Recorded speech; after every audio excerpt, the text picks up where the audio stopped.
C'est parti depuis jeudi pour les Longines Masters de Paris, avec les meilleurs cavaliers du monde sur le CSI 5 étoiles, mais aussi des cavaliers en devenir sur les CSI 1 et 2 étoiles, comme Camille Condé-Ferreira qui a été mise à l'honneur par la revue L'Éperon lors de la cérémonie des hommes et des chevaux de l'année. Et pendant ce temps, les poneys n'arrêtent pas de tourner sur le rond de voltige de Georges Cotterêts. Dans le hall 5B, les Longines Paris Masters ont ouvert son bar, leur stand, mais surtout sa piste. Plusieurs cavaliers 5 étoiles se préparent à s'affronter dans les grosses épreuves du programme, mais déjà les premiers vainqueurs des CSI 1 et 2 étoiles ont été récompensés. Après Benjamin Castaldi qui remportait l'épreuve à 115, c'est Damien de Chambord qui réalisait la meilleure performance tricolore en prenant la deuxième place de l'épreuve 135. Je suis super content, mon cheval a super sauté. J'espérais gagner à ce barrage et bon, c'est à peu de choses, mais mon cheval a super sauté, je suis super content pour la suite. C'est le premier jour où il saute ici. On avait prévu de le faire sauter hier, mais j'ai préféré le faire avec l'accord de M. Thierry Pommel.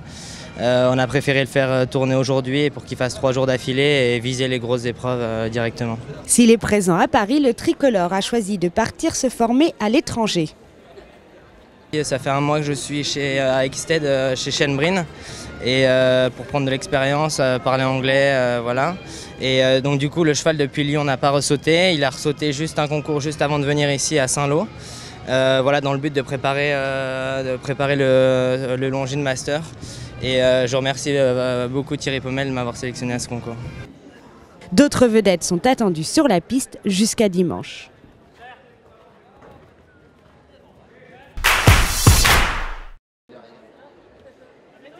Sourire et bonne humeur étaient de mise jeudi soir au stand de L'Éperon. La revue a attribué comme chaque année ses trophées. Les chevaux de l'année ont ouvert le bal des récompenses. Après la remise des prix pour chaque discipline, Geneviève Maigret a été récompensée pour la victoire de sa jument, Flora de Mariposa. Merci à tous. C'est un très grand honneur pour moi que Flora ait remporté cette victoire de plus, d'être élue cheval de l'année et toute catégorie CSO, mais aussi toute catégorie. La monture de Pénélope Le Prévost a en effet récolté tous les suffrages. La rédaction de L'Éperon couronnait ensuite ses hommes de l'année. Cette année, c'est Camille Condé-Ferreira qui a retenu l'attention de la revue pour sa saison exceptionnelle. Alors championne de France poney, championne de France et d'Europe junior, vainqueur d'une finale d'élevage poney, 5e de son premier championnat de France Pro 1, L'Éperon a rompu avec sa tradition de consacrer des acteurs du milieu confirmés. Alors c'est un début de carrière qu'on a voulu sacrer. Un grand honneur pour la jeune cavalière. Je pense que vos collègues vont pouvoir vous parler de la réaction que j'ai eue le jour où ils m'ont appelé, où j'étais, on peut dire, un peu en bug, on va dire, où je comprenais pas vraiment ce qui m'arrivait, j'étais super heureuse, mais d'un autre côté, je me disais que c'était magnifique, mais je comprenais pas, et je me suis dit pourquoi moi et pourquoi pas quelqu'un d'autre, et sur le coup je savais pas quoi répondre, et finalement avec du recul c'est magnifique, c'est magique, et merci beaucoup. La soirée s'est conclue par la traditionnelle photo de tous les lauréats.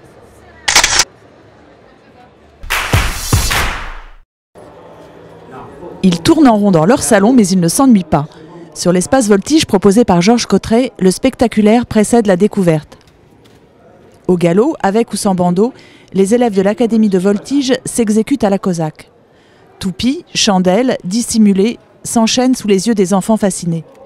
C'est ensuite à eux de s'essayer sur le dos de poneys choisis tout exprès. Alors pourquoi j'ai choisi cette race de poneys, les poneys Haflinger, qui sont d'origine autrichienne, pour 2 raisons. La première, c'est que d'abord ce sont des poneys extrêmement robustes, ils sont montagnards, donc ils ont un très bon équilibre, un très bon pied. Pour ma discipline c'est important, mais il y en a une autre qui est tout aussi importante, c'est la couleur. Alors elle va me dire la couleur, mais j'aurais très bien pu prendre des Mérins, mais justement, surtout pas. Car la couleur du Haflinger, l'Alezan crin délavé, s'approche beaucoup plus de nounours. Et l'enfant va naturellement sur une telle couleur, mais certainement pas sur des chevaux noirs, par exemple, tels que les Mérins. On peut croire Georges Cottret sur parole car... Ça fait 40 ans que je suis au Salon du cheval et du poney et j'ai fait quand même passer quelques 115 000 enfants sur mes poneys et dresser 50 poneys de voltige, ce qui fait la plus grande académie de voltige qui existe à l'heure actuelle en Europe. Après 40 ans passés à initier les enfants au salon et dans son académie en Normandie, Georges Cottret pourrait bien lever le pied. Écoutez, je viens de passer la main à ma fille, ma troisième fille, parce que j'en ai 3, Fleur Cottret, qui, comment dirais-je, s'est débrouillée très très bien. D'abord, elle est née dedans, elle a travaillé 6 ans avec moi, j'ai attendu qu'elle soit maman pour qu'elle comprenne véritablement la responsabilité que c'est d'avoir des enfants confiés par des parents. Et ça va très très bien, je touche du bois pour que ça puisse continuer. Alors les poneys ne sont pas prêts de s'arrêter de tourner et les enfants de voltiger.